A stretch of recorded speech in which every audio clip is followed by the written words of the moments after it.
मौजूद हैं. The right one is lower as compared to the left one, and moreover these kidneys have a function of formation of urine, maintenance of salt and water and blood pressure in the body. इस kidney को dissect करने से पहले मैं आपको कुछ इसके parts जो उनसे है बेटा वो इसके पार्ट्स बाहर आउटर स्ट्रक्चर मैं इसको आपको कुछ समझा रही हूँ.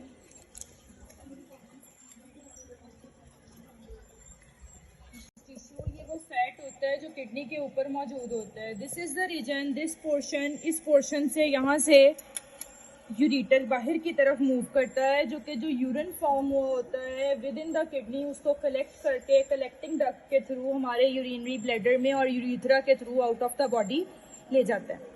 अच्छा बेटा, इस किडनी के डाइसेक्शन से पहले आपको एक बात बताऊं, ये फैट जो इसके ऊपर मौजूद है इसका क्या काम है. एडिपोज टिश्यू, इसके पास एक ग्लैंड भी मौजूद होता है जिसका नाम, अगर आप में से किसी को पता है, adrenal gland. Adrenal gland stress condition में, जब बॉडी को स्ट्रेस लेवल हाई होता है, टेंशन कंडीशन होती है, उससे कोप करने में हमें हेल्प आउट करता है. क्लियर? ओके बच्चों, डाइसेक्शन इसकी स्टार्ट करते हैं. इसकी डाइसेक्शन करते हुए मैं आपको दो चीज़ें बता रही हूँ बेटे. हमारे पास यहाँ पे मल्टीपल डाइसेक्शन बॉक्स में सीजर्स और कटर्स मौजूद होते हैं, लेकिन जो हम चीज़ फ्रीक्वेंटली यूज़ करते हैं वो है स्कैल्पल.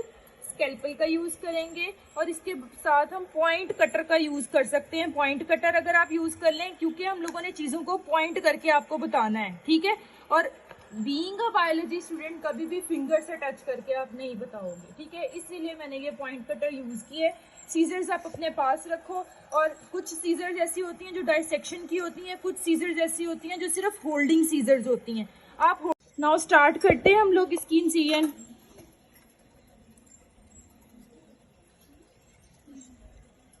लॉन्गिट्यूडनली हम इसको कट करेंगे.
This is the internal structure of the kidney exposed. This one outer layer जो इसके ऊपर इस तरह से मौजूद है, वाइट कलर की लेयर, ये कैप्सुलर लेयर है. अगर मैं इसको रिमूव करूंगी तो आपको इसके नीचे बेयर मीट नजर आ रहा है. नजर आ रहा है? दिस वन, दिस, ये फैटी लेयर को ऊपर से रिमूव कर लिया जाता है मूवमेंट डाइसेक्शन करते हुए, लेकिन जब हमने ये मंगवाई है उन्होंने फैट हमें साथ ही दी है. आप देख रही हैं जैसे जैसे बेटे ये मैं डाइसेक्शन इसकी करती जा रही हूँ और ये किडनी ड्राई हो रही है, ये फैट खुद ही कंडेंस होता जा रहा है. हो रहा है ऐसे आपस में एक दूसरे की तरफ मिलता जुलता और कंडेंस होता जा रहा है, जुड़ रहा है ये आपस में. अच्छा, लॉन्गिट्यूडनली सेक्शन वाइज इसको कट करते हैं. आप लोगों को इसके अंदर कलर डिफरेंसेस शो होना शुरू हो गए होंगे. Dark stained body called as cortex, ठीक है. इसके बाद इनर पोर्शन एक और डार्क बॉडी आ रही है, this is called as medulla. Medulla contain several funnel shape structure जिसका नाम क्या है बच्चों? पायरामिड्स. अगर आप देखो तो यहाँ पे इस तरह से सर्कल की फॉर्म में पायरामिड्स नजर आ रहे हैं. जिनको बैक पे नजर नहीं आ रहे वो बाद में आकर इसको व्यू भी कर लें, इनको नजर आ जाएंगे. अच्छा बेटा, इस यहाँ से सारे यूरिन इकट्ठा होता है, असेंबल होता है और यहाँ पे कलेक्ट होके इस जगह पे नीचे चला जाता है जहाँ पे क्या आता है? यूरिटर आता है. अगर आप लोगों को दिखाऊं तो दिस वाज द व्यू जहाँ से ये यूरिटर अराइज होता था.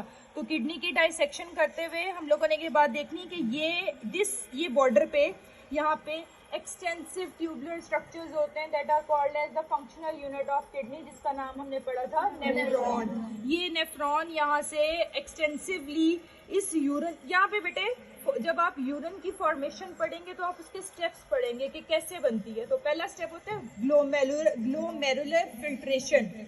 Glomerulus is the outer most portion of the kidney. वो यहाँ से कलेक्ट करता है, ब्लड का प्रेशर हाई होता है जिससे ब्लड फिल्टर होता है और अंदर की तरफ सॉल्ट्स मूव कर जाते हैं।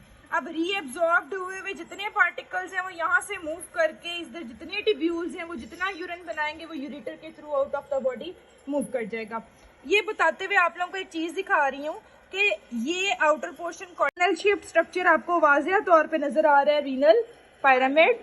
रीनल पायरामिड के पास यहाँ पे आप लोगों को स्ट्रक्चर्स नजर आ रहे हैं बच्चों, ये व्हाइट कलर के स्ट्रक्चर्स, दीज आर मेजर कैलिक्सेस। पर कल आप लोगों को मैंने लेबलिंग में बताया मेजर कैलिक्स बताया था। देन सिमिलरली आप लोग देखोगे कि ये यहाँ पे मेजर कैलिक्स है, तो इसी के साथ यहाँ पे आगे भी अराइज हो रहे हैं ये छोटे छोटे व्हाइट कलर के, लेकिन ये इतने डोमिनेंट नहीं है, तो इनको हम क्या कहेंगे, माइनर कैलिक्स। समझ आ गई सबको?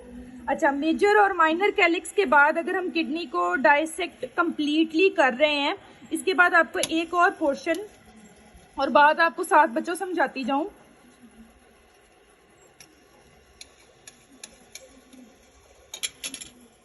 स्ट्रक्चर्स हैं वो आपको नजर नहीं आएंगे, लिहाजा हम क्या करते हैं, इसके इस पोर्शन के ऊपर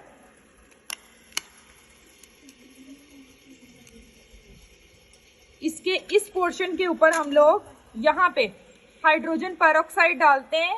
ये हाइड्रोजन पेरोक्साइड यहाँ पे जाके कंडेंस हो जाती है और वाइट वाइट पोर्शन शो कर जाती है। जो नेफ्रॉन होता है वो अपने अंदर हाइड्रोजन पेरोक्साइड को रिटेन कर लेता है, बबल्स बन जाते हैं।